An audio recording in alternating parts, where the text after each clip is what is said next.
Okay, welcome to the Winning Team podcast. I'm here today with Hamish Meddings, Level 1 seminar staff and owner of CrossFit Yggdrasil. I have to pull out that once you won, you came second in, was it Battle of London or London Throwdown? Now it's called the Battle of London, and now it was London Throwdown, yeah. So a bit of a competitor. Yeah, but we don't have to say that. Worked out for quite a while. The reason why we speak in English, so me and Kristin, we're going to be challenged today. Also, Kristin Holte, a lot of talk about you lately with all your success that you had. Winner of Battle of London, and what was the Nordic Throwdown? Showdown. Yeah. And so starting with Hamish, tell a bit about yourself. Who are you, man? Who am I? Very good question. I've been in the CrossFit sort of community for a while now, getting on about 4 or 5 years. Started off in Bergen. Started up This Is CrossFit way back in 2010, 2011, I believe. And then after moving away from Bergen after a year, moved over to Oslo. Head coach out of CrossFit Oslo for a while. And from there moved on to Level 1 seminar staff. And I've been doing that for the last year, just over a year now. As you said, I've dabbled and dabbled a little bit and being a competitor. A little bit harder now with a lot more people coming in and getting more involved. It's makes the competition a lot more challenging, but it's good. Just really trying to focus more now on my, instructing and getting in, being a good coach and working on that sort of avenue. Other than that, man, it's about my CrossFit career. As Evan said just recently, CrossFit Yggdrasil, just started that up a couple of weeks ago, and really cool box. Yeah, small box, crazy. Happy days. Yeah. And then Kristin? Yeah, 28 years old. I'm still a student on my 9th year now. So it's about time to... You know what, actually it makes me feel better. I'm a student of I think I'm 7 years. No, 6 maybe, I don't know. Part time. Well, it's okay. I like it.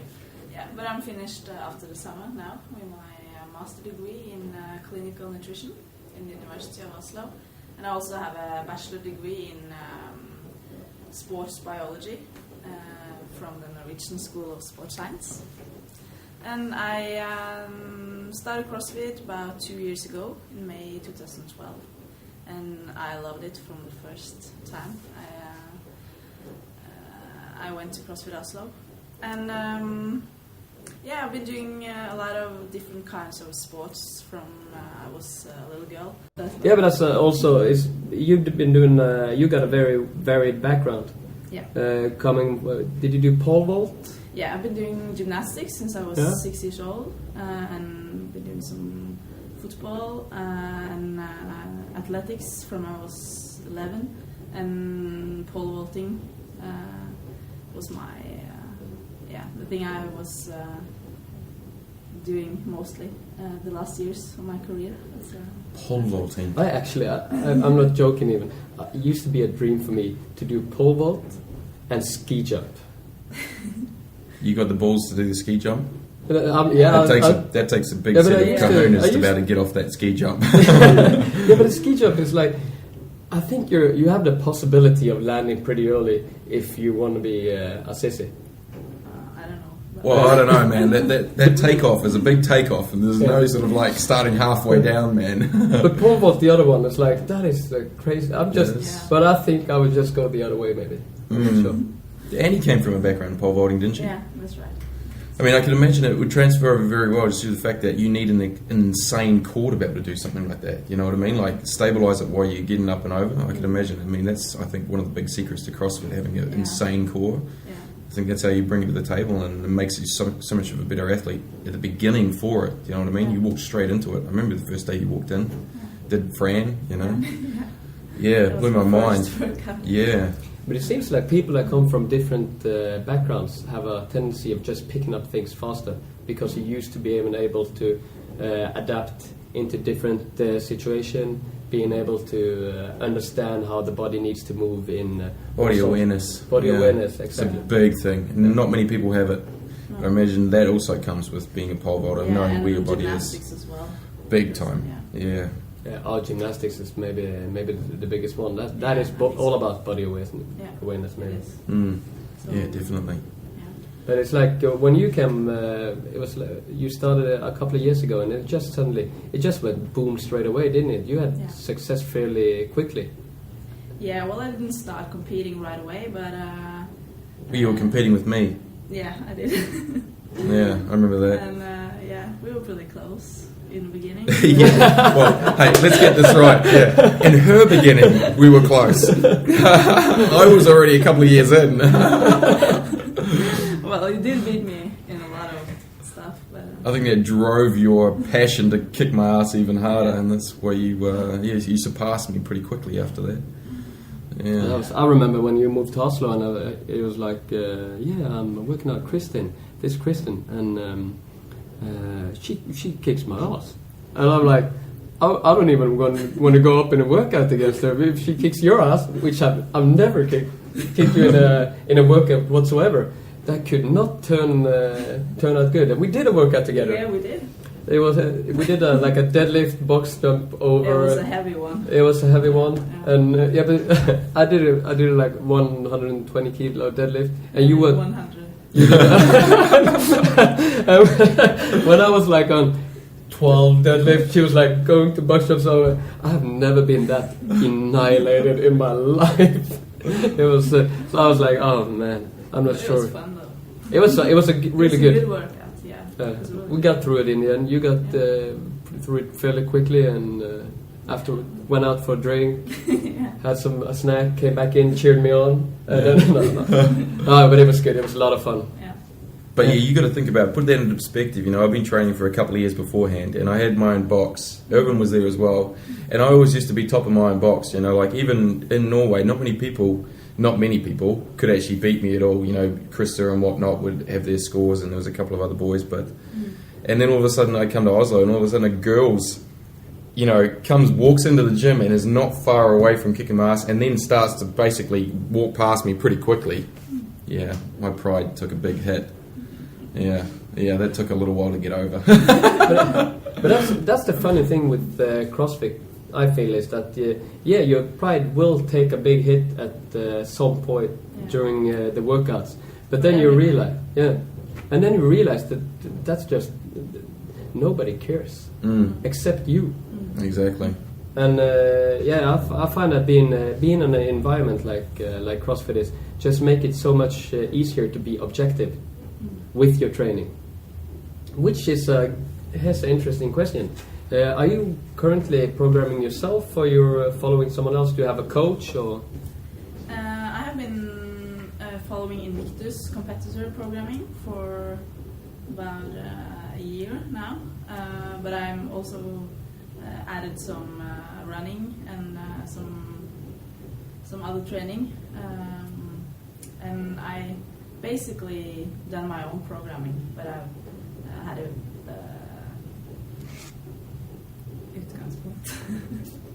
Yes, start off point or start off point from the Invictus competitor blog. Yeah. And I like that a lot. It's been good for me, but I also have to do the things that I'm not that good at, because Targeting. Targeting stuff, and do more strength training and more technique. But do you find it's are we talking about muscle ups? Yeah. Especially the muscle ups. Yeah. That's my biggest goal now. I love the muscle up. I could do the muscle up every day. And then a couple of days ago, the workout, I follow CrossFit.com because I want my life to be a little bit more simple. Like, I don't have that much time anymore. Since I decided I shouldn't be 9, 10, 11, 12 years in school, maybe I have to do some schoolwork. So they did the same. I love doing muscle ups in workout, and they suddenly just said, throw on a weight vest. And that just annihilated me. I was like done after the first round and had to force through it. But that's maybe. Yeah. Do you reckon when having a coach Or now you're working without the coach? Or- Yeah, I have someone that helps me with my weightlifting and Yeah. some technique at CrossFit Oslo and stuff like that. But I like to be my own boss Yeah. when it comes to training because I know my own body best. And yeah, you it shouldn't be that you have to follow a program that you get from someone that doesn't know you. Yeah. You know your own body best. And Because that's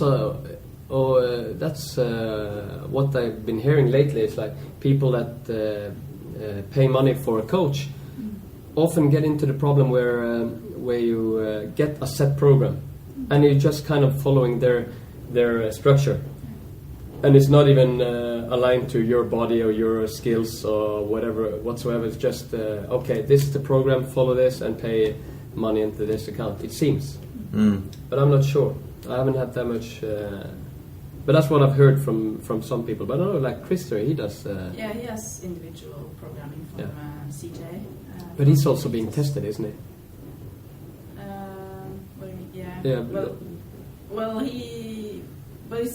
I think it's pretty much the same as the main side Invictus competitor program, but I guess he gets his. He knows his weaknesses and stuff, so he's trying to target them within it. Yeah. So it's something that you could maybe look at doing something in the future. Yeah. Getting a good, well, not so much a coach, but a good programmer that knows you. And I don't know if that guy can sit in the USA and not for me. Yeah, it's a tricky one, isn't it? It's interesting. Yeah. That's definitely. I believe there's a big difference between a coach and a programmer. Yeah. Oh. Do you know what I mean? So if a coach comes along and says, right, I'm going to program for you and coach, then I'll be pretty skeptical about that person. Do you know what I mean? Unless they're a very... I mean, yeah, it's a hard one to sort of play around with. You know what I mean? They've got to be in the industry for a long time. There's not many of those people around, you know? And he's got good experience in taking athletes to that level. Because it's a tricky one. You're basically just putting your whole professional life into the hands of another person. And if you don't have a personal relation with the guy or girl, or man or woman, if you like, I think it could be have some devastating effects. But on the contrary, there's not that many trainers that has the level in Norway yet either. No, not at all. There's not one No. that is good enough to be able to do that, I believe. You never know. Yeah. Maybe there's a couple that would say they're good enough, but you never know. Oh, definitely. Yeah. They've got the confidence for it. Yeah, then it's- Whether they've got the abilities, it's another story. no one knows. No Yeah. one knows. So, but you Sure. picked up quite a few sponsors as well now. Yeah, I have. I have some good support in a Norwegian company called Milna Performance, which they are selling a Lyco here in Norway. I got my own bar, great Lyco bar, which I have at home. And I also the guys at CrossFit Oslo is sponsoring me, and I got Pure Pharma with some vitamins and fatty acids, stuff like that. And I recently become a rock star, tape rock star. That's really fun. Me and Sam Briggs, so I'm really proud of that. Yeah. Yeah. That's really great. Cool when it starts to get noticed around the world as well. Because you had a couple of articles on .com as well. One last year and one So people are noticing.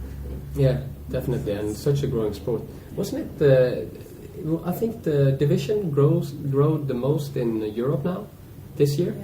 Yeah, What is the biggest? Yeah, well, for the games. Yeah, I think it was the biggest division now.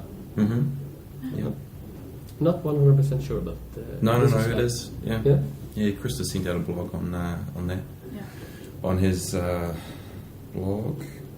Yeah. I think I just have to mention Reebok as well, and me being a part of Team Reebok Norway with Christer Idland and Einar Silland. That is a great opportunity to go around the country to visit boxes and to meet other people that love CrossFit as much as we do. That's like the new Reebok. The way they support the CrossFit community now is really nice. We've at the CrossFit Bislett, which is just on the floor below us. It's we just got a rower from Reebok. They were like just sent us a gift. We were like, yeah, a brand new Concept 2 rower. Rower's a pretty good gift. But didn't every affiliate get that? I have no idea. Did they? The HQ, I think. HQ.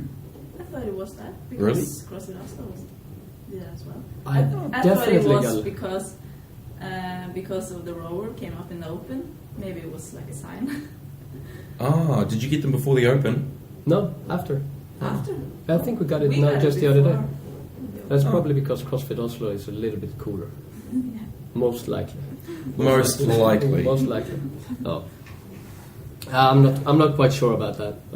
It would be interesting to look at it. Yeah, I Look don't into know it. where it came from. But So all affiliates got them, or just the Reebok affiliates got them? I don't know. I thought it was from the HQ. So yeah, I didn't know. Maybe it is. I doubt if it's from HQ giving every box. There's like 7,000 boxes, over 7,000 boxes worldwide now. That's a lot of rowers to send out to people. it could be Reebok, but why? Why would Reebok give that a rower? Uh, A Concept rower. 2. Yeah, it's a bit strange. Yeah, Reebok Concept 2 rower it would be then. I'll have to check that out. Mm-hmm. No. Yeah, that's. Maybe I should check my background information before I start yelling out CrossFit. Yeah, go Reebok! Like, CrossFit HQ is sitting there going, who is this douchebag? Yeah, exactly. Yeah. You never know. Okay, I'm a little bit extra interested in the nutrition part. Lately, I've been reading quite a bit in the media, seeing different articles and podcasts on nutrition. And to be quite frankly, I'm not even sure if I know what's being healthy is anymore. No, I don't think anybody knows. No, it's like milk is good, bad, Yeah. good, bad. You never know. Yeah. But like in general, if you look at you two, how do you guys eat to be healthy? Is there any way? You can take this one away. Well, when it comes to nutrition, I have like a twofold thing. I see food as fuel for my body, and I see food as pleasure because I love food. But You wouldn't think about it looking at you. It would be just fuel, that's what I would think. I practically eat all the time, all day. But mostly I eat what I want. But when I'm training as much as I do, I mostly want to have like healthy food, and I eat a lot of meat. I eat whole grain products. Oatmeal for breakfast, and I have a lot of vegetables and some fruits, nuts, like a balanced and varied diet. Do you measure? No, You don't. I Okay. don't want to do that. I think it takes up way too much time to do that, and I like food too much to Sit there and weigh it to beforehand. ruin it with a measuring thing. So I don't do that. But does this become like over time where you kind of understand where the energy is, how things work on your body? I listened to the podcast of Christer Idland did a podcast with Paleo. Stein Allemann. Yeah. Stein Allemann. Yeah. He did a podcast. I thought that was a really good podcast with them, where they had a conversation about nutrition, and Christer really found a good way of saying you just got to figure out where the energy is in the food. It's like calories or that kind of thing is one thing, but he talked more about. I realized that broccoli is different from nuts. In don't go there. Broccoli is different from nuts in energy, and that just kind of makes sense. I think you have to find out what's working for you, because I can say that this is how I'm eating and that's going to work for you too as well. It could probably be negative for one of you and work like totally different for the other one. So you have to find out what kind of food is good for you and your body, and what gives you the most energy, especially when it comes to training and performance and recovery. Yeah. It's so difficult though to like go and I'm never sure. I'm like, some weeks I'm thinking, yeah, this is good for me, and then next week I feel a bit tired. Maybe I didn't sleep enough. I'm like, oh, I'm not sure if this nutrition is good enough for me. But I try to, like, you've seen how I eat, and I'm not even sure how I eat. Have you just, do you have any milk? No. Yes. I've been. I think I'm not having enough carbohydrates or stuff like that. But I feel like if I'm having like corn and stuff like that, I just feel bloated in a way. Yeah. But I think that could be the amount you are eating. Yeah.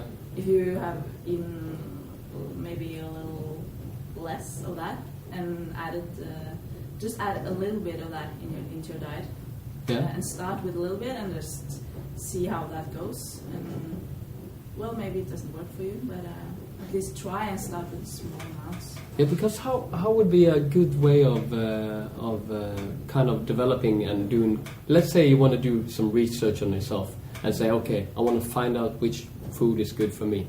Do you have any good ways of approaching that problem? Yeah, well, that's kind of it's really difficult, but you can try to start with all the basic.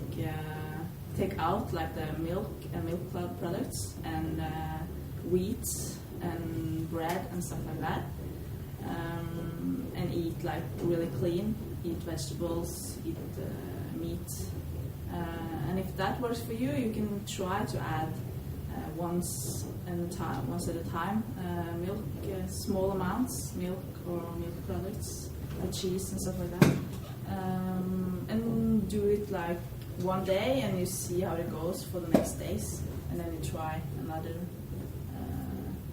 another thing like a bread. Yeah. So basically, just like taking one piece out, put one piece in, and just kind of gradually see. But like for milk, it could take a while for you to notice any difference. So it could take a few weeks. So you have to be patient and listen to your body, and definitely and not like one day. And if you eat bread one day and get pain in your stomach, that's not proof that it's bread. It could be something you ate 2 days ago or something like that. But isn't the gluten in bread, that's been skyrocketing the last 10-20 years, hasn't it?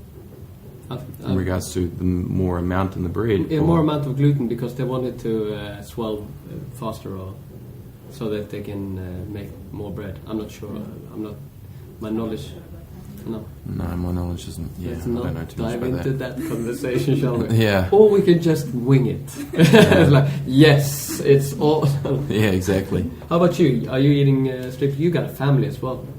Yeah, that makes it a little bit more tricky. But I just I eat pretty clean, but I don't eat paleo, or I don't eat zone. I don't weigh and measure.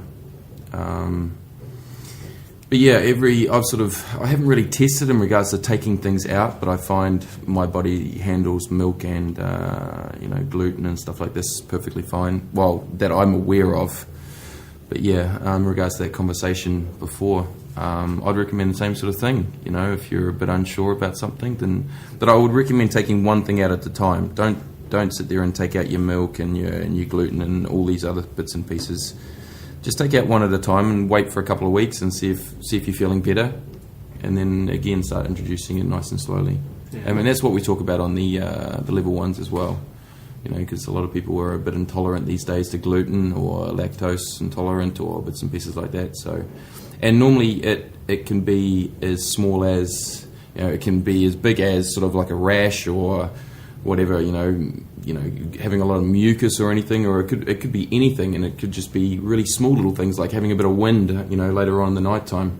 Yeah. But you'll never really know it until you actually start taking it out and seeing the difference. So that's sort of the same sort of process that we talk about on the level 1 sort of seminars in regards to nutrition. That can also be like being a problem with like mankind. We're looking for shortcuts the whole time. So taking that process and just going one piece out, one piece in, one piece out, it's very difficult. Yeah. I find it to being myself. Sometimes you just build a house of a deck of cards on the Sunday where you go, this week I'm starting now. I will make all. This is the voice I get on Sundays apparently. I'm starting now. This is like now everything. I'm going to train 2 times a day. Rich Froning, you better watch out. I'm going to eat perfectly, but I don't know what perfect eating is.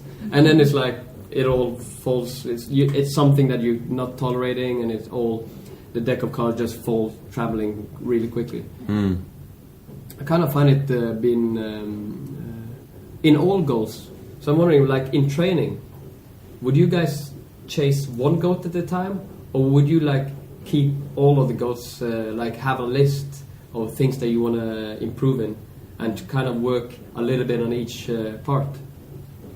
That's maybe a bit of a difficult question. Well, I have a list with all my goats, but I try to focus on one of them at a time. But during a week, I have to go through more than one of them. I think it also depends on the person you're talking to too. Do you know what I mean? Like the average person will have a lot of goats. Yeah. Do you know what I mean? And I think as long as you want to target, you don't want to bias. And what I sort of mean by that is you don't want to sort of get, okay, I've got a strength deficiency. Okay, cool. So what you want to do is just focus on strength. Yeah. So what you want to do, you want to sort of target. I mean, that's biasing. So if you want to sort of target a weakness, it's sort of, you want to keep that GPP as high as possible, general physical preparedness. Yeah. Thank you. So having that up there, you want to just keep your training, but also every now and again you want to sort of target that weakness. Now, the average person will have a bigger list than what Kristen would have, for an example. So, that's pretty much something along the lines of pick one, keep that GPP high, while trying to focus on one at a time. Once you've got it, tick it off, move on to the next one. In regards to general person, Kristen, on the other hand, is probably her weakness is probably one of our strengths. Yeah. Do you know what I mean? So her weakness is just trying to, and she's working on that. Obviously, as a top sort of competitor, I'm guessing, she has a lot of training within a week. That volume is very high, so she would probably be able to afford to be able to focus on one or more at a time. Would I be right? Yeah, in regards to, because she has so much volume and she can handle the volume. Yeah. So it would be a little bit different than the average person. I kind of should also say that goats is a weakness in a certain movement or lifts or any sort of weakness is described as goats. Just in case somebody was wondering, what the hell are they talking about? Are we talking about farming? I have too many goats. Yeah. It's a problem. Yeah. Some people have I got a goat, he's got a farm. So yeah, but that's the big deal as well. It's like the fact that your goats would be my strength kind of when you come to that level of competition, especially. But I'm wondering, I'm not sure how much you're allowed to talk about your project, your master's degree thesis. Yeah, I can say a little bit about it. Yeah? I just got the results, so I haven't been looking at them, so I can't tell you too much about the results. No? But the aim of the project is to see the acute effects of whey, new whey product after a resistant exercise on young people and on elderly people. So we've been doing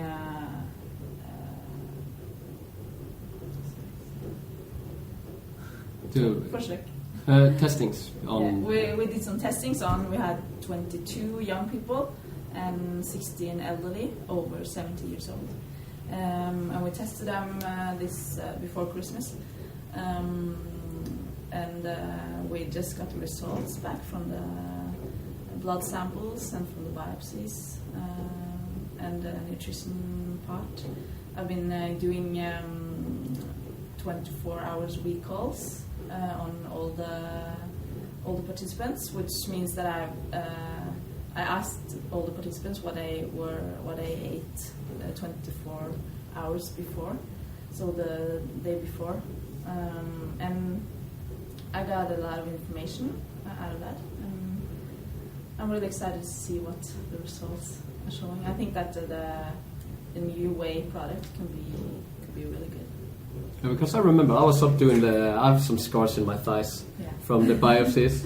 Yeah. I was up there and I had a blast. First of all. Oh, were you one of her tests? Yeah, I was one of the. Cool. That's that was interesting. And I spoke to the Professor Børge Fagerli. Truls. Truls. Who's Børge Fagerli?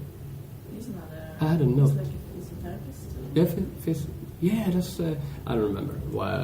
I've made a note of it sometime. But I spoke to him, and he's like, yeah, earlier the whey proteins has just been not even close to how the muscle works or how the proteins works in the body. So there was a very low chance of having much of an effect. But now they're starting to resemble quite a bit where it could be efficient to take it after. But is it to the point where it can kind of take over a diet over certain periods, or is it like just a recreational? No, it's more like a recovery drink. Yeah. Yeah, I think, and maybe for elderly to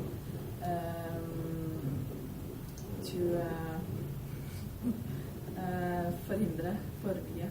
To kind of prevent. Sarcopenia, which is like muscle loss. Loss of muscles for the elderly, and it can prevent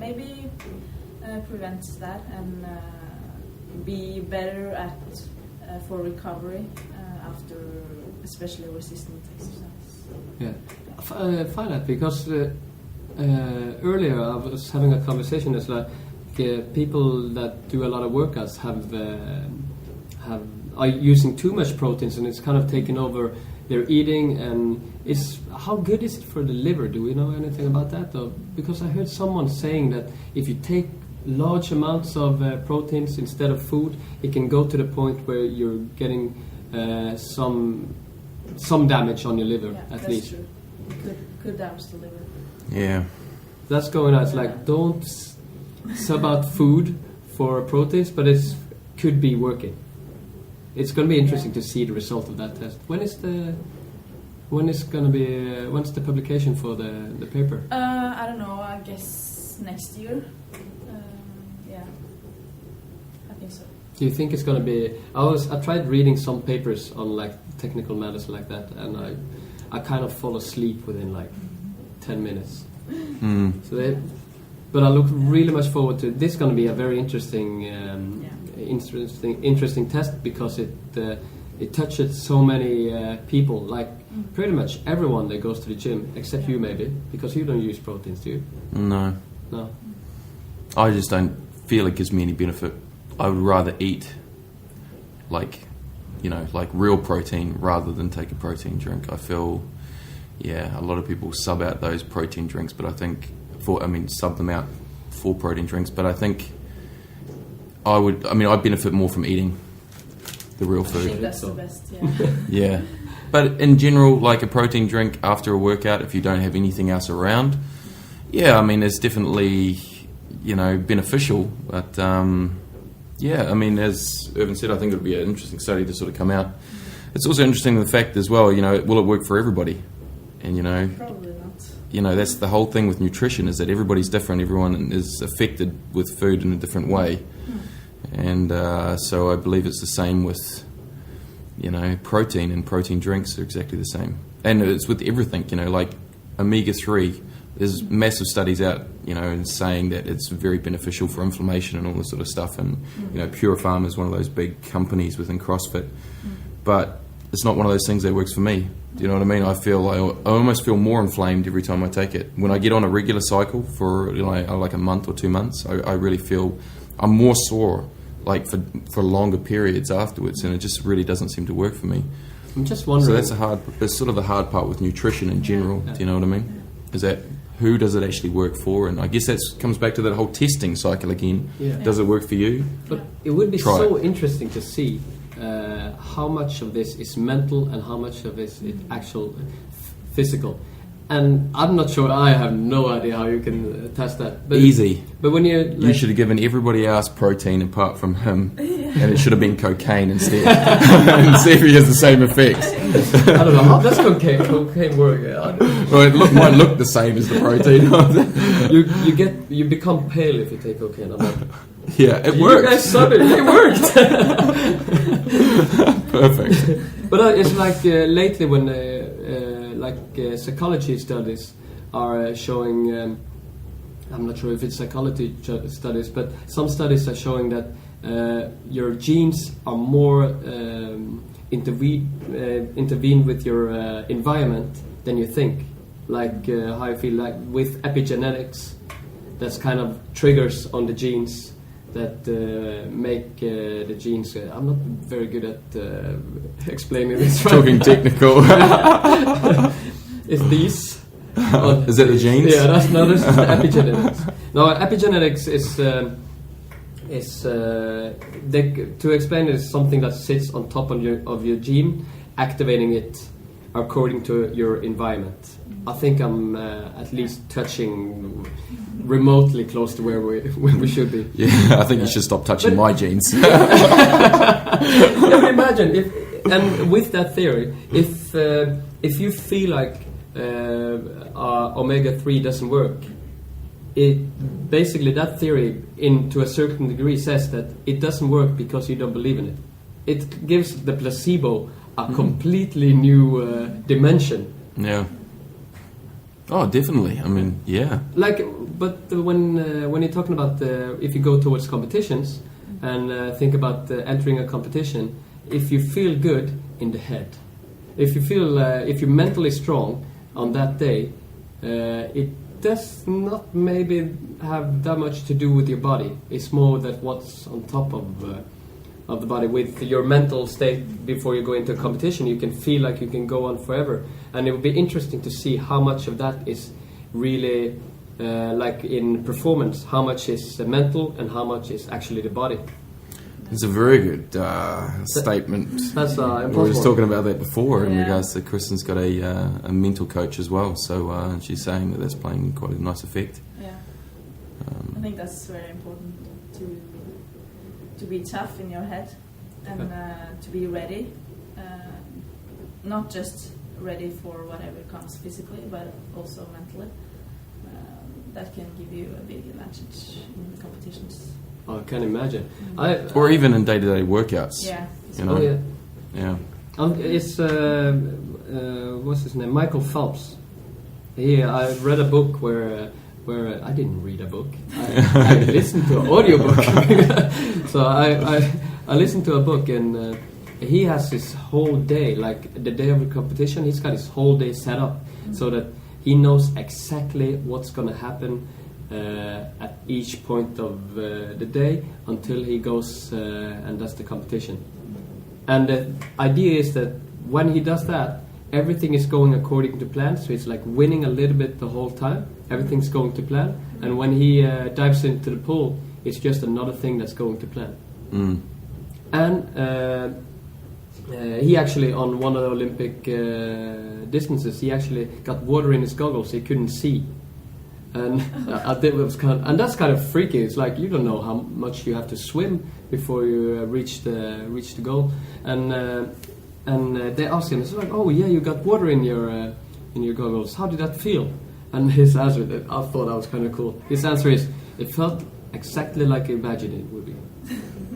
Because he's done this a million times the exact same way, so he knows that it's between 22 or 23 strokes of a pool. I think it's important to be prepared for whatever could come up during a competition. Everything is not going according to plan always, so you have to be. If you are prepared for that, it could be different than your original plan. You're gonna tackle it better, I think.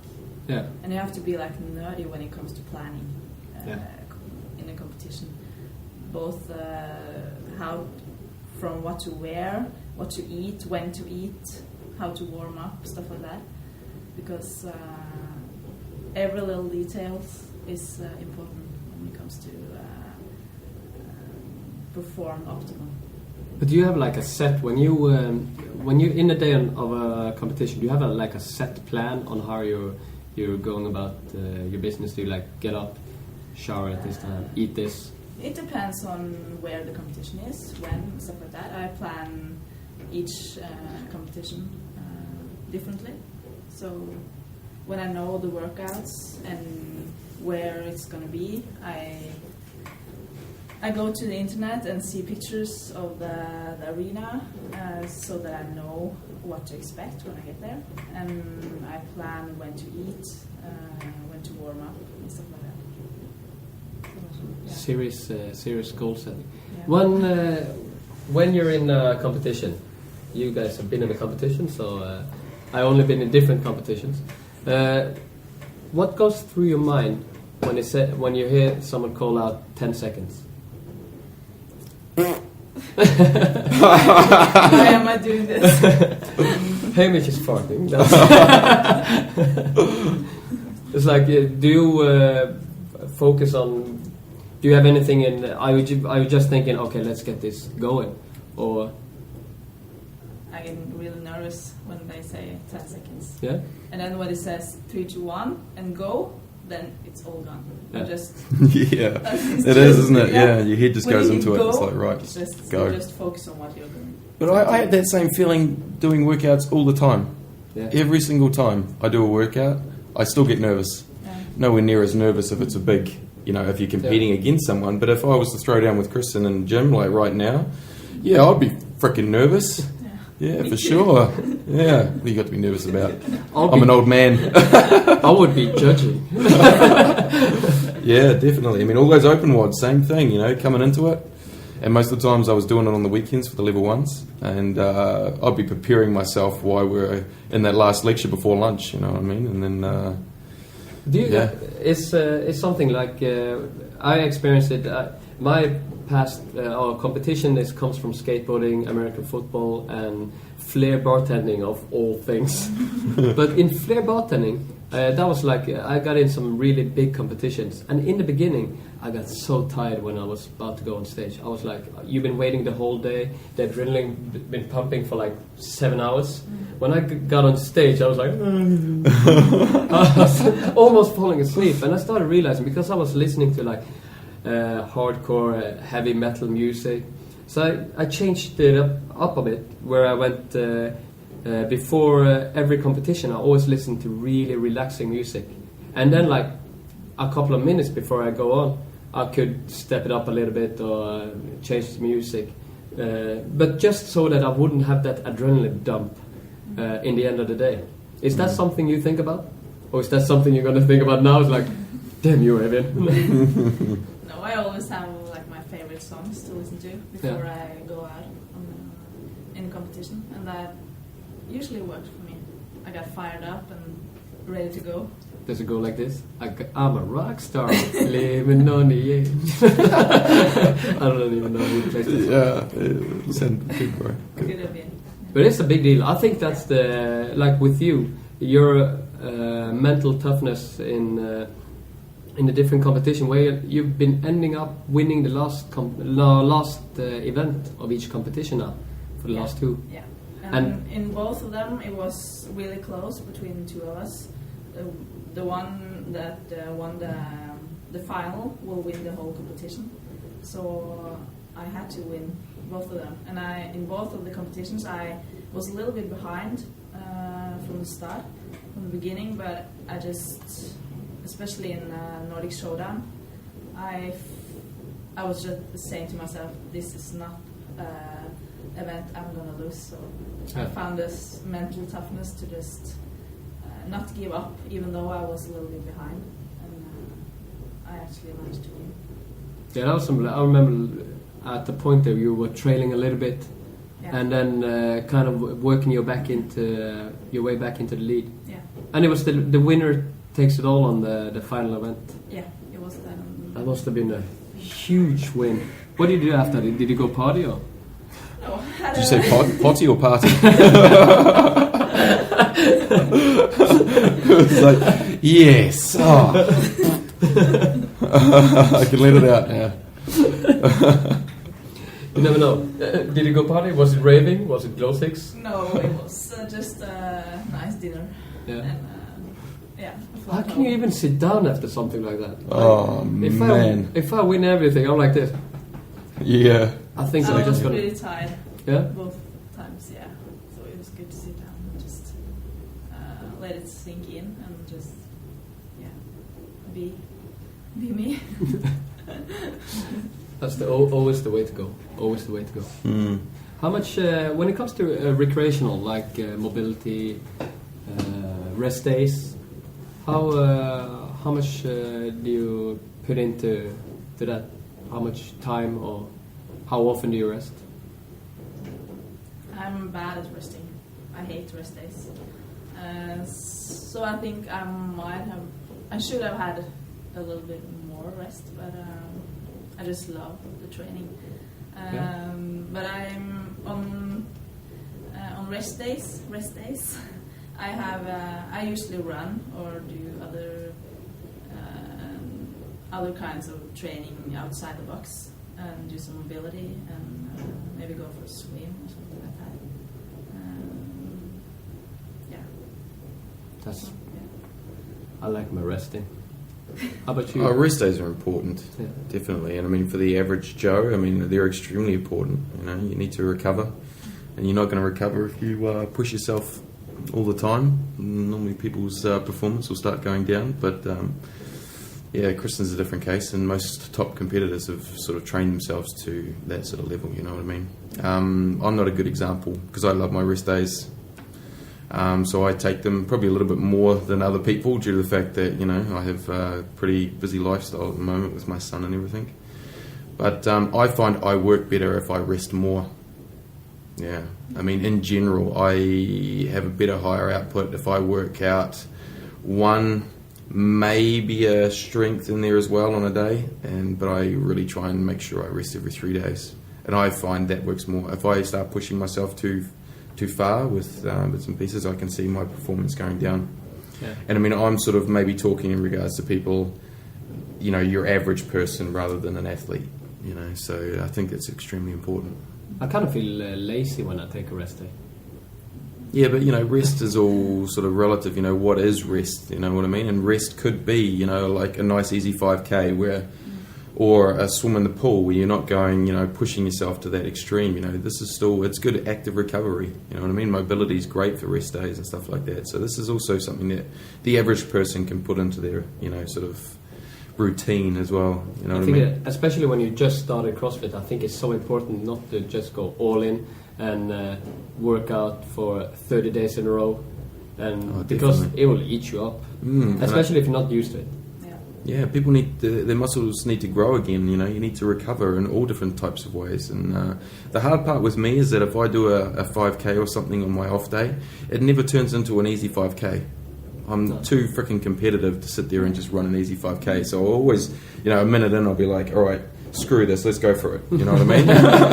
And then it becomes like an on day, and it's I'm not one of those people to sort of do that. So my rest days are literally running after my son.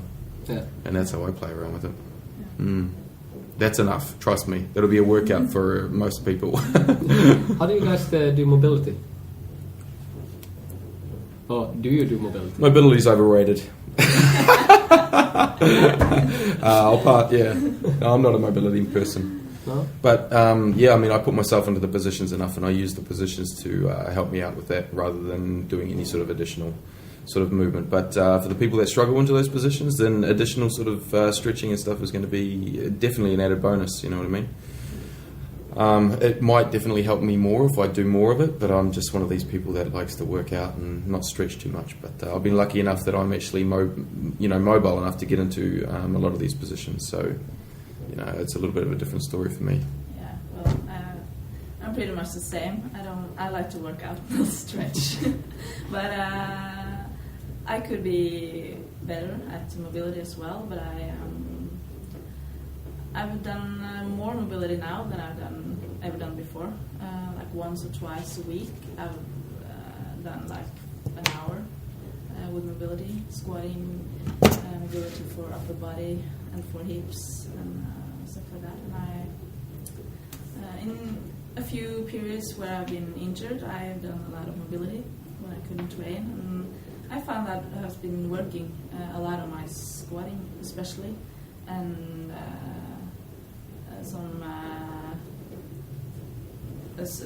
some squatting exercises, especially. So it's good to do it, but it's a little bit boring. I'm turning into a yoga dude.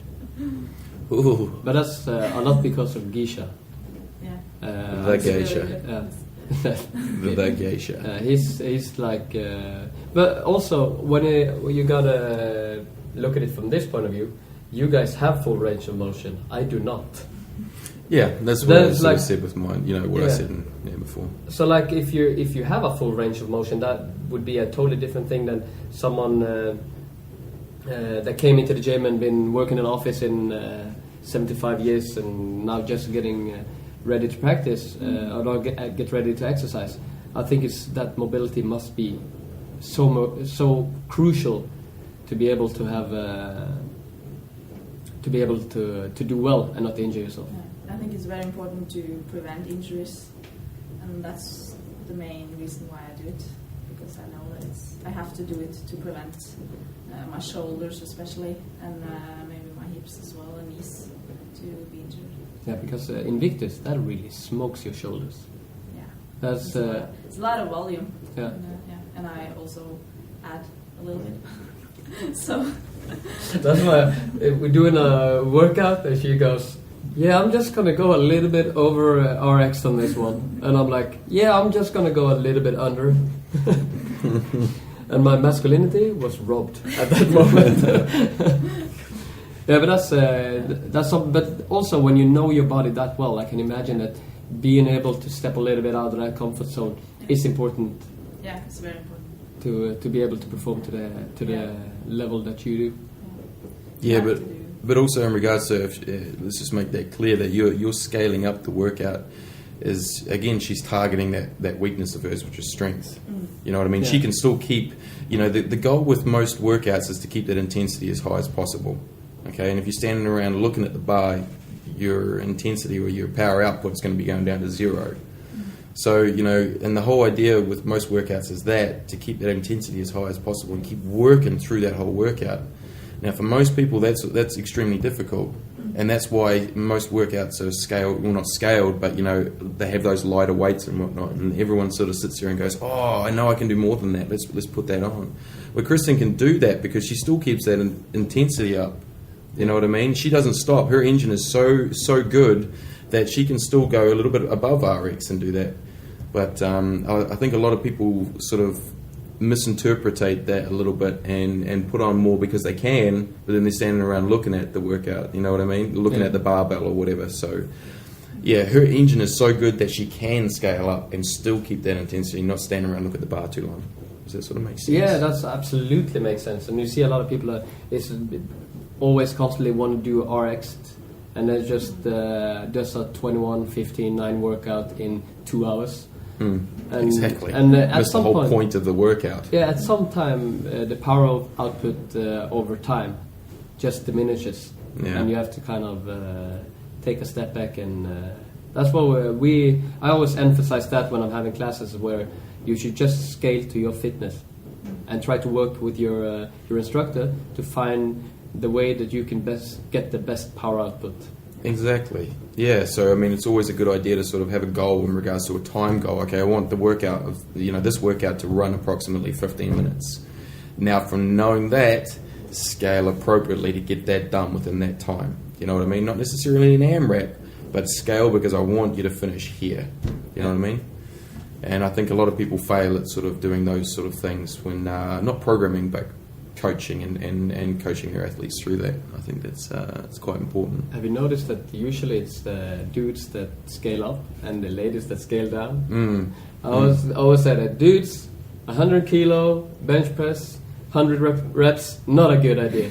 Girls, you might as well use the bar, not do air bench. And that's kind of funny how, I don't know why it's like that, or maybe it's the fact that guys are thinking less consequence, except in your case, of course, when you're going, because you're pushing the boundaries. But some people are just like, some people are holding back, and some people are going too far. Leave your ego at home. Exactly. And it's not.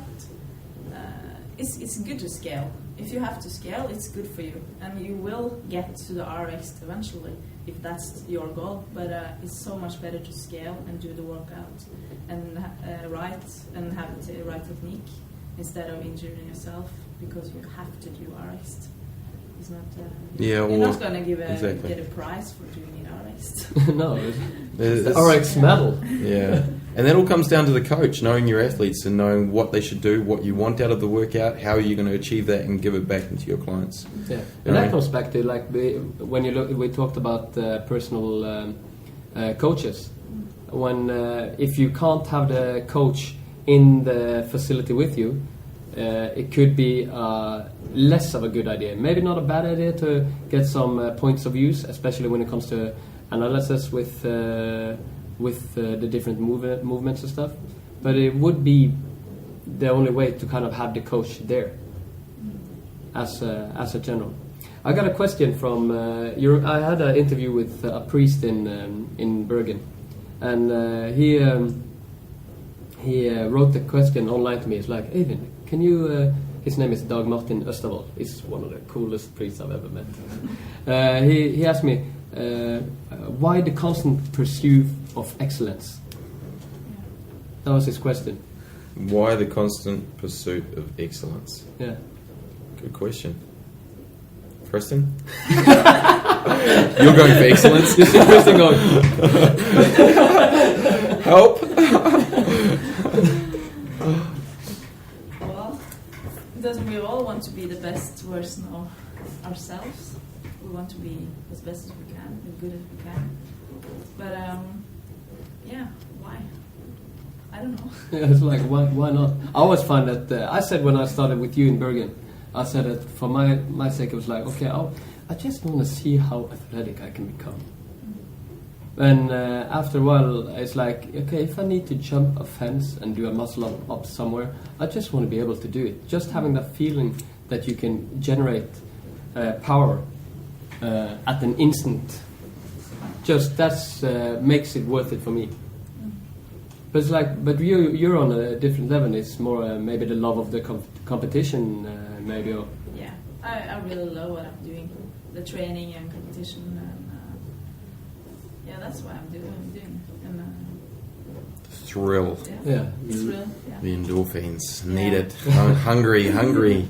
Love to be in. It scares the shit out of me. Yeah. Competition scares the living crap out of me.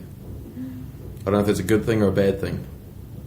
But, I mean, I guess the pursuit of excellence for me would be more like, not in regards to an athlete anymore, but in regards to being a bit as best coach as I possibly could be. You know what I mean? Yeah. Knowing human movement and knowing how to fix it and knowing how to get athletes or the average Joe into the best possible performance that they can have. Do you know what I mean? And then Yeah. I guess that's how I'm looking at myself at the moment.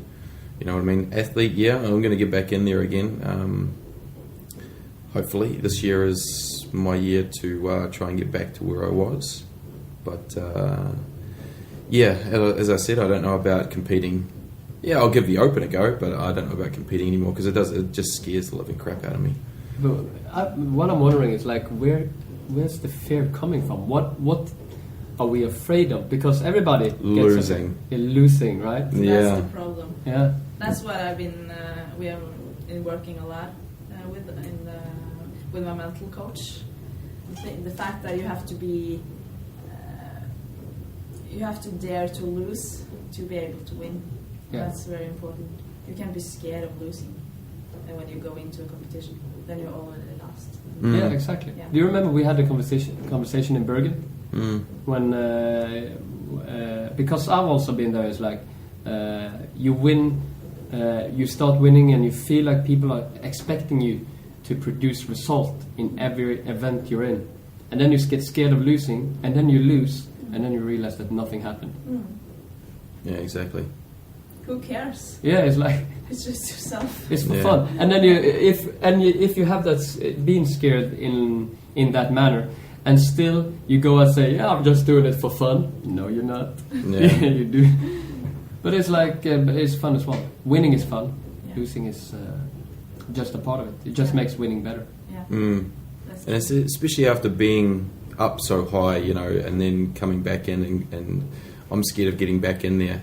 I'm scared for two reasons. I think scared going into a workout saying, right, I've got to push my body past what is comfortable, and you know, I do that on every workout, but you've got to actually push yourself more than what's more uncomfortable. Do you know what I mean? So you know you've got to put yourself into that position, which is just, that's a scary thing within itself. And yeah, scared of losing. I mean, it's a lot of people will be in the same boat. They might not say it, but yeah, definitely. You know, the only competitions I've been in, I've pretty much almost won. So for me to sort of, and I've always been roughly around about 60th in the Open. So this year for me going in, I wasn't anywhere near my potential. Yeah, I was scared and my pride got hurt a lot, you know what I mean? But doesn't that mean living in the past? Yeah, to a certain extent. Yeah. It's like, this is, now I'm talking geisha language. He always says, it's like you got past, present and future. Like if you're getting ready for a competition, that's like being present. And not being ready is like being present. To explain for the people that might be listening, even though we have technical issues here, I always like to explain past, future, and present the way that Eckhart Tolle did explain it. Where if you're walking from your living room to your bedroom, if you're living in the past while you're walking, you're thinking about what you did in the living room. If you're living in the future, you're thinking about what you're going to do in your bedroom. If you're living in the present, you're taking in all the beauty that's on the way of moving it. It's like when you get ready for a competition, I would like, if it's possible, to draw the comparison to that one. When you're ready for anything, you got no fear. You're really just at the present moment, ready to produce. Did that make sense? Or is that how you feel? Yeah, sure, it is. Yeah. It's important to enjoy the road to the goal. Yeah. Not only look forward to the goal all the time, but also enjoy every aspect of that.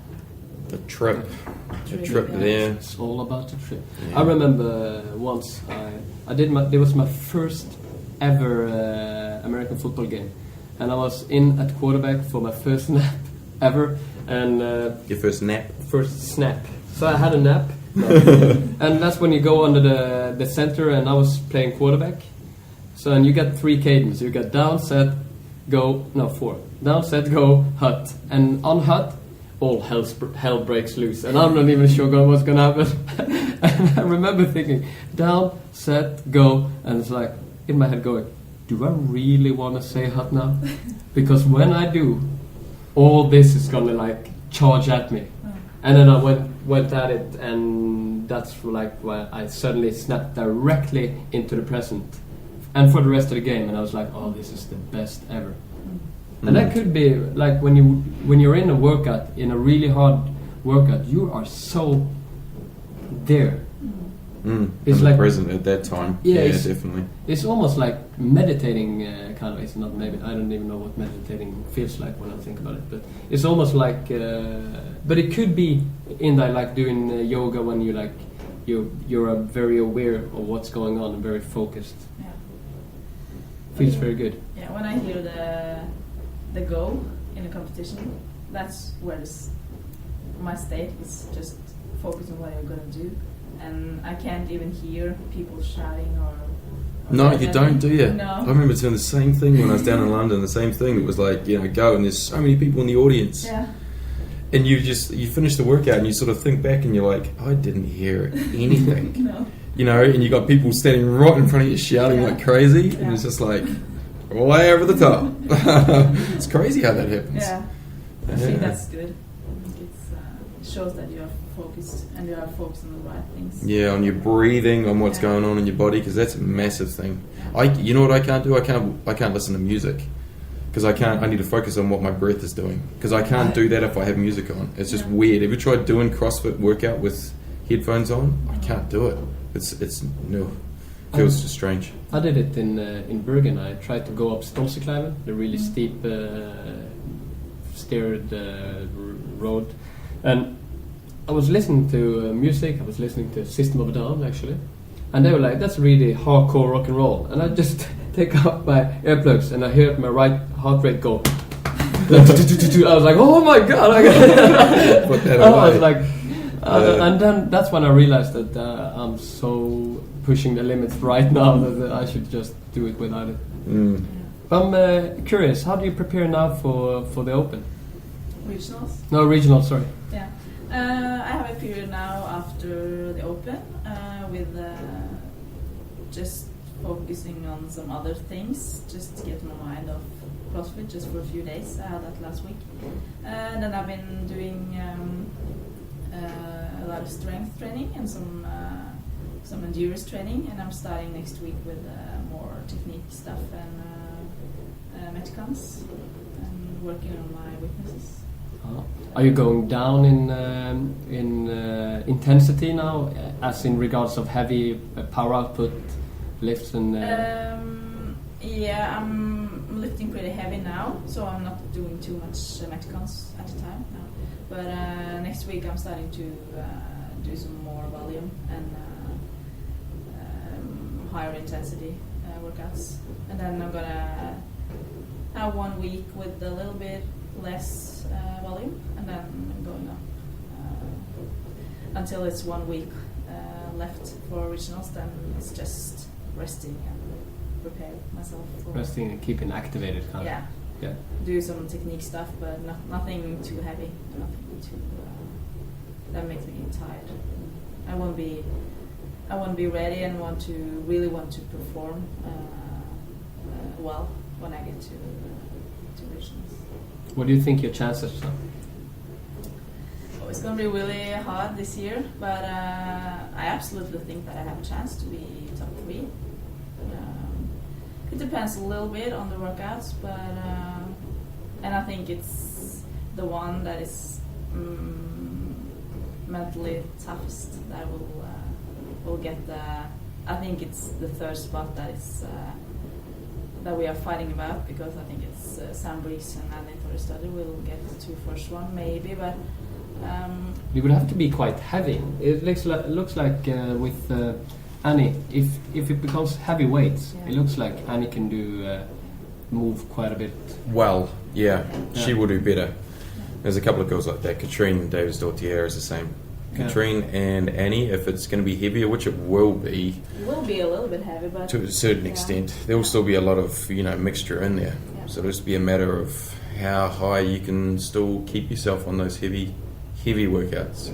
Because you can still move a lot of heavy weight fast, but the heavy stuff, when you're going for maybe a 1 rep max or something like that, it's just going to be a matter of how high you can keep yourself in those workouts. I think it's going to dictate where you're going to land. Yeah. What would be your favorite workout? Or like, what components would be in your favorite workout? It will be. I would love to have some running. I don't think it's going to be running at regionals, but maybe some shuttle runs or something like that. And I would love some heavy thrusters, handstand push-ups, bar muscle-ups. Yeah. And no resting burpees? Yeah, I can do some burpees as well. Yeah. I was- Burpees. I was on machine. Instagram watching your and Krista's profile, and it's like burpees was resting. Yeah. Yeah. I was like, burpees was dying. Damn you. But as I said before, I love burpees, so I would love to become regionals as well. Yeah, because that would be very beneficial for you, especially looking at thrusters burpees that came in the last Open. Yeah. That would be something else. Would you land with that? Second? Second in Europe. In Sixth Europe. in world. 6th in the world. Yeah. But really? It was not my best performance. How did you do in? Moving on. I think I managed top 2,200 in Europe, but that deadlift workout I was like 5,100 or something. I just deadlift got something. I just got annihilated. But I was quite happy. I got the opportunity to do some muscle ups in a workout. Yeah. But I was quite unhappy that I had under a minute left to do muscle ups when I got there because You did pretty well. How many did you get in a minute? I got 5. Yeah, not bad. I was quite happy for being. I couldn't breathe. I got 15 in 5 minutes. So. Me too. Well, I could teach you guys a thing or two about competition and. No, I was. That was the only thing I was hoping for. Some kind of muscle up. You should be proud of your performance as well. Considering how much I put into it this year, yeah, I'm reasonably happy. It's just You are up there, not too far behind. yeah, just the last 2 with having a bit of sickness and everything else. I'm not having any excuses. Take it out of the board, but yeah, considering how much sleep you get with having a son and how much your nutrition and how much I've put into it this year, yeah, I'm reasonably happy, definitely. But this year I'm going to put as much as I can in, definitely, and hopefully I'll get back to where I was and surpass. Hopefully, yeah. I know I've got more in the tank, so I've just got to try and put my head down and get it. Yeah. Easier said than done, you know what I mean? Because coming, what were you, around 150? Something like that. Without being able to do any proper training for the last year. Pretty much, yeah. I don't Very know many in impressive. that in that area of the Open that didn't have a set steady workout. Yeah, but you got to think, I've always had that tank. Yeah. I've always been really good at those light metcons, and pretty much the whole Open was light metcons. So even without really training too much, I've always had that tank to be able to keep going. I know I can get that better, but it was that's one of my strengths. You know what I mean? So if it was a lot heavier, which regionals, you wouldn't see me at regionals this year because I wouldn't be able to handle it. You know what I mean? That's what I've got to get back. Yeah, and that's what I'm looking at. I'm working now. Started. But it's something with you don't lose strength that quickly, do you? You'd be surprised. Depending on body type. You lose it, but you can get it back fairly quickly. Yeah, fairly. Muscle memories. It's easier to get it back than not having it and trying to get it. Do you know what I mean? Yeah. Beforehand. So yeah, muscle memory's there, but it's still not easy. Definitely, it depending on your body type as well. I'm always been this skinny guy. It's always hard to put on a lot of strength. You know what I mean? Yeah. But the engines, basically, you're pretty much. I think you were on looking and knowing you've got that engine and you've got that strength. You know what I mean? Yeah, You've got the body type to be able to develop both. Yeah, but I had to work on my strength. But Yeah. I did that all summer and did a lot of squatting, like 2-3 times a week, and that really worked. I Yeah. got my back squat up 20 kilos on like 1-2 months, so What is your back squat now? 120. 120. Woo! And what's yours, Irvin? 130. But that's. I haven't been testing for a while. Maybe that's going to be the challenge. Yeah. It will be. I haven't been doing it like once. We should do a back squat testing. So what I'm basically doing now is giving myself an opportunity to get humiliated.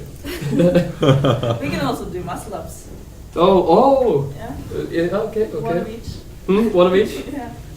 Oh, that's gonna. Yeah, I'm definitely Then getting. I have to practice. Yeah. You should have a little competition, like internal, and just you use his weights Yeah. and have a workout.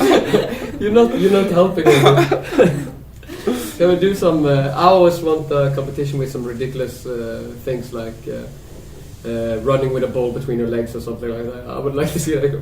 Oh, damn it! Like a scuttle. Yeah, But I think it's fun to do some stuff that it's not like set and everybody has tried before. Yeah. That's what I think is so great with the games, where you can try new things, and it always came up things that it's new to everybody. So you just have to be the fittest person, or to be able to do it the best. Yeah, exactly. But do you think the paddle is gonna come this year? Maybe. The paddle? Yeah, what's it? Paddle surfing? Where you're standing on Paddleboard. paddleboard. Yeah, that would be fun. Jeez, that would be interesting, wouldn't it? Yeah, it's like they brought it in. I remember that when they announced the workout last year, they brought it in and it's like, no, not this year. And suddenly everybody's like, yeah, paddling. There was probably one manufacturer of paddle boards that went, oh, Yeah. We're making money now. Yeah, definitely. But I'm definitely up for that. I think a challenge would be fun. We could call it Øyvind being robbed of his masculinity. I'll program. I want to keep mine intact. So we're gonna do it all three? Oh, I can see how go it in goes. as well. Yeah? Yeah. What? And Kristen has to use the same weights as us? No, she doesn't. We can base the weights on me, baby. Because I think I might be the weakest link. Well, yeah, okay, but we can have a couple of just set workouts. Nothing too crazy in regards to weight or whatnot, but we can... Should we all go the same weight and see how we go? I tell you what, the one person I think that would annihilate me doing that would be Sam Briggs. If I had a workout and she used the same weights as me, I think she would still beat me. If we did the open workouts and she used the same weights as me, she would still beat me, I guarantee it. Maybe we should just do a workout that's a triplet. And then... You choose one, Yes. and I choose one. Oh, look, that's mine already. You know what I'm going to choose. Yeah. Should we make this workout now? Yeah, let's... yeah, okay, sure. All right. Why okay. not? Why not? What's... So let's think. All right, let's have a look. Let's think time domain. How long do we want it? Do we want to make it short or long? I think... Medium. Yeah, medium. Yeah. Medium workout. And it should be a rep scheme. It should be for time. All right. So like a chipper or rounds or something. Okay. So let's do Task that. oriented We've is got called. three. We got a triplet. So we've got 3 exercises. Yeah. And all right. So what's the what's the rep scheme before we choose? I don't know. I think we need to agree on the rep scheme. Yep. Because, yeah. What rep scheme would you like? I'm having muscle ups, man. No. What rep scheme would you like? Oh, I would have... no, oh, it's already out of the bag. What I... You're like, we knew what you were going to do. No, I don't think we should go 21, 15, 9. All right. No, maybe we could... I'm not sure. Maybe like... I'm thinking like... But let's find not a... too many reps. Yeah, Better maybe like 10 rounds for time or something. 10 rounds for time. Oh, that's going to be right up your alley. Yeah, okay, let's find the movements first. I call muscle ups. That's the Alright. first. And your movement? Well, it depends on the Hamish's movement. Okay, Amy, which gonna go first? Well, muscle ups is all over. So let's have a think about this. Something that I would enjoy, but all my strengths are your strengths too. Box jumps, double unders, running, rowing. All right, let's throw rowing in there. That's a little unfair. What's that? Well, you choose something that's fair for you. Okay, then it's gonna be burpee over the rower. Oh, God. All right, Oh, okay. yeah. Burpees over the rower. Okay, let's come up with a rep scheme. What do we got? Oh, what? Oh, gnarly. 10 rounds. That's a good workout, Why though. did I get into this? Okay, well, let's think about this. Yeah, well, let's go maybe... yeah, we could do 10 rounds. Let's stick with 10 rounds. We'll go... 10 meters rowing though. We'll go 5 muscle-ups. That's And- 50 muscle ups. Yeah, that's doable. If Yeah, you do it, I'm happy with that. I'll do it on bro. And how many meters or calories potentially? We could go 5, 10, 15 in regards to 15 cal row and 10 burpees maybe. Thoughts? Yeah. 5, 10, 15? 10 rounds? It's not gonna be a medium workout. That's a long workout, man. Yeah, that's a long workout. Let's cut the amount of rounds do, down. Do 5 rounds. 5 rounds. I know. Yeah. Yeah, okay, 5 rounds. All right, that sounds doable. 5 rounds of 5, 10, 15. Yeah, that sounds like a pretty good workout. What do you reckon? I'm all for it. I think I'm. First of all, I think I'm gonna crush you guys.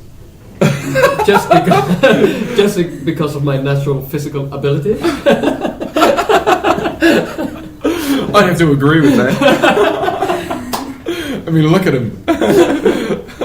Beautiful. It's like, what can I do? I feel like an old boxer that's trying to make some money. Yeah, I can take him down, the world champion, even though I'm 75 years old. Well, you got your muscle ups. I got my muscle ups. That's my weakness. And That's you got the rowing. I think you have an advantage on the rowing because of your height. And we don't have to think about weight, so we're all on the same page, just our body weight. But I'll take it. It's okay. Yeah, that was good. You probably will take it too. Yeah. So, it's gonna be 5 rounds of 5 muscle-ups, 10 Over the rower burpees, 10 over the row burpees, and 15 cal row. can't we swap and go? No. Imagine what would happen to that. Yeah. You would die. That was a good one. That's 10 calories. 10 calories your own. 15 burpees. Because She's the Yeah, athlete that's here. more- We need the advantage. that's good. That's a very fair point. Yeah, I Very think fair that's point. more fair. Because then she would definitely take it. Yeah, you think so? We could go 5, 10, 10. That would Yeah, but kind 10 calorie row is just 10 pulls on the rower. It would go pretty quickly. Well, for me, it's 15. 20.